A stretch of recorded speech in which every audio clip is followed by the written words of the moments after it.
Hi అండి అందరికీ. ఇవాళ వచ్చేసి మెంతికూర పచ్చడి చూపిస్తాను. దానికి కావాల్సిన ఇంగ్రీడియంట్స్: మెంతికూర ఒక కట్ట తీసుకున్నానండి, ఒక టమాటా తీసుకున్నాను పెద్ద సైజుది, 2 ఎల్లిపాయలు తీసుకున్నాను, 7-8 పచ్చిమిర్చి తీసుకున్నాను, ఒక స్పూన్ జీలకర్ర అనమాట.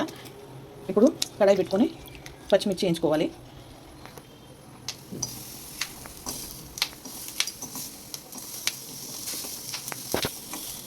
కొంచెం నూనె పోసుకోవాలండి, ఒక స్పూన్ అంత నూనె పోసుకోవాలి.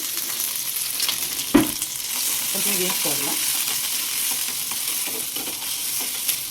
కొంచెం జీలకర్ర వేసుకుంటున్నాను, అంటే సగం స్పూన్ జీలకర్ర వేసుకుంటున్నాను.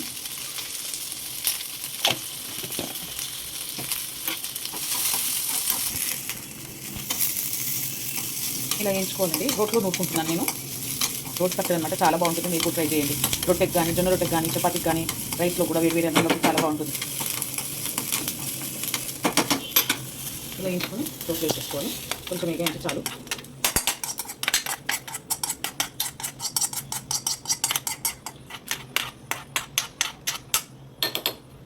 ఇప్పుడు ఇదే కడాయిలో ఒక స్పూను ఆయిల్ పోసుకోవాలి. సగం స్పూన్ పోసుకుంటున్నాను, ఒకటి కాదు, సగం పోసుకొని దీంట్లోనే మెంతిన కూర 2 సార్లు కడుపుతున్నాను బాగా. ఇది వేసుకోవాలి.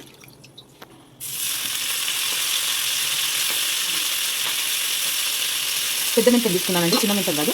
ఇప్పుడు దీంట్లోనే టమాటా వేసుకుంటున్నాను. ఇది మీడియం చిన్నగా పెట్టుకొని మంట వేయించుకోవాలన్నమాట.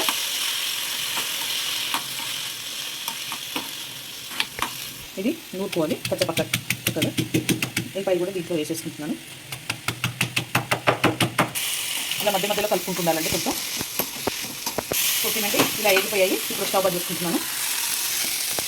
ఇది ఇలా మెత్తగా పెట్టుకున్నాను కదండి, దీంట్లోనే వేసేసుకొని నూరుకోవాలి. ఇప్పుడు దీంట్లోనే ఇదంతా వేసేసుకుంటున్నాను.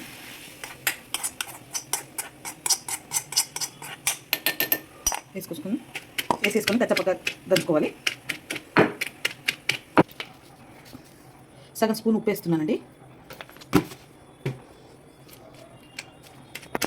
ఓకేనండి, ఇలా నూరుకోవాలి కచ్చపక్కగా. నూరుకొని బగారా వేసుకోవచ్చు. బగారా అవసరం లేదు, ఇలాగే తినాలనుకుంటే ఇలాగే కూడా తినొచ్చు, చాలా బాగుంటుంది. కడాయి పెట్టుకున్నాను, నేనైతే బగారా వేస్తున్నాను. సగం పావు నూనె పోసుకుంటున్నాను, ఎక్కువ పోస్తలేను. సగం పావు ఆయిల్ పోసుకొని కొంచెం జీలకర్ర,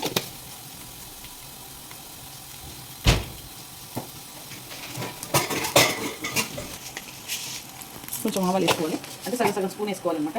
ఒక 2 మిరపకాయలు,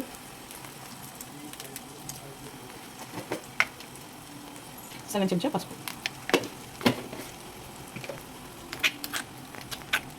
ఇవన్నీ అయినాక ఇది వేసేసుకోవాలి.